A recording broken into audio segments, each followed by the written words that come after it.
आप सभी को मेरा नमस्कार। ये नेट सेट के लिए बहुत ही उपयोगी है, तो चलिए हम इसे प्रारंभ करते हैं। प्राचीनतम भाषा है। ए. संस्कृत। बी. प्राकृत। सी. वैदिक संस्कृत। डी. अपभ्रंश। सी. वैदिक संस्कृत। 2. ऋग्वेद में किस भाषा का प्रयोग हुआ है? ए. पाली। बी. वैदिक संस्कृत। सी. अवहट। डी. प्राकृत। बी. वैदिक संस्कृत। 3. इनमें से कौन सी भाषा मध्य भारतीय आर्य भाषा काल की नहीं है? ए. अपभ्रंश। बी. पाली। सी. प्राकृत। डी. संस्कृत। डी. संस्कृत। 4. अपभ्रंश भाषा का काल इनमें से क्या है? ए. 1500 ईपू से 500 ईपू। बी. 500 ई से 1 ईपू। सी. 500 ई से 1000 ई। डी. 1000 ई से 1500 ई। 500 ई से 1000 ई। 5. हिंदी की उत्पत्ति किस अपभ्रंश से मानी जाती है? ए. मागधी। बी. सी. ब्राचर। डी. खस। बी. शौरसेनी। 6. इनमें से कौन सा नाम अपभ्रंश के लिए प्रयुक्त नहीं होता? ए. अवहट। बी. अवहत। सी. देशभाषा। डी. डिंगल। ई. डिंगल। 7. इनमें से कौन सी भाषा वियोगात्मक भाषा है? ए. संस्कृत। बी. प्राकृत।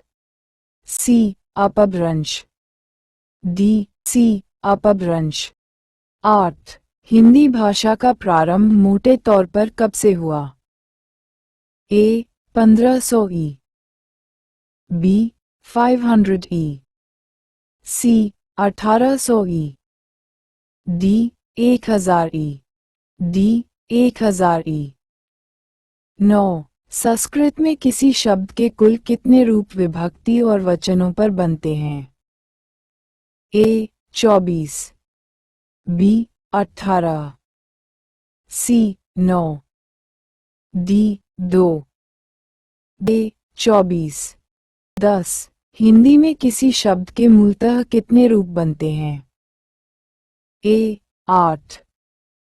बी. 16। सी. 6। डी. 2। डी. 2। 11. संदेश राष्ट्र के रचयिता कौन है? ए. जगनिक।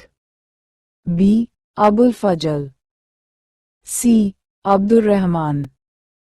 डी. खुसरो। सी. अब्दुल रहमान।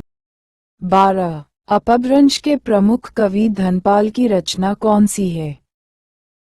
ए. भविष्यत कहा। बी. उपदेश रसायन। सी. महापुराण। डी. खुमान रासो। ए. भविष्यत कहा। 13. हिंदी का प्रथम कवि राहुल सांकृत्यायन किसे मानते हैं? ए. पुष्पदंत। बी. सरहपा। सी. शालिभद्र सूरी। डी. मुंज कवि। डी. सरहपा। 14. शब्दानुशासन नामक प्राचीन व्याकरण के रचयिता कौन है? ए. मुनि जिनविजय। बी. हेमचंद्र। सी. राजशेखर। डी. पाणिनि। हेमचंद्र।